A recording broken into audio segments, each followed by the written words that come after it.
Do Not Raise the Driving Age to 18 by Catherine Whitman. Currently, the age at which young people can begin to drive is 16. I do not think that raising the minimum driving age to 18 is a good idea for three important reasons. First, many 16 and 17-year-olds need to drive themselves to work and to appointments. Denying these young people the privilege of driving imposes an unnecessary hardship. Second, new drivers, regardless of their age, have more accidents than experienced drivers. There is no reason to believe that an 18-year-old will be a safer driver than a 16 or 17-year-old. And finally, many teenagers are well prepared to drive by the age of 16 due to a great deal of classroom and real world training. I think that teenagers need to be able to drive to meet the responsibilities and obligations that come with growing up. For example, kids who get part time jobs when they are 16 need driver's licenses so that they can drive to and from their places of employment. Additionally, teenagers are busy people.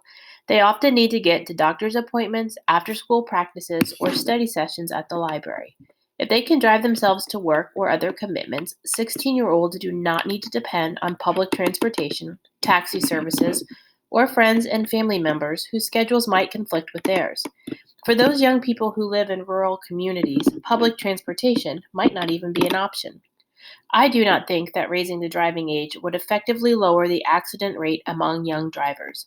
New drivers at any age are more likely to get into accidents because they're still learning. When kids are 16, they usually have at least 2 more years living at home, where adults can help them learn how to drive safely. At 18, many kids leave home to go to college or work at full time jobs, and when that happens, they have very little adult supervision. I think it's better for teenagers to learn to drive when their parents are there to guide them, not when they are all alone in a new town.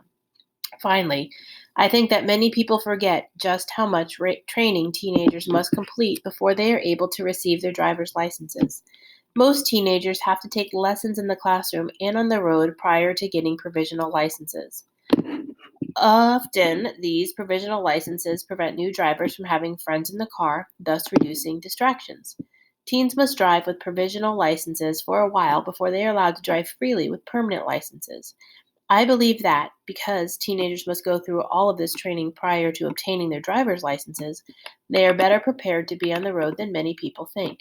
I strongly believe that 16 should continue to be the minimum driving age. Raising the minimum age to 18 is not necessary for public safety and not beneficial to teens, parents, and other segments of society.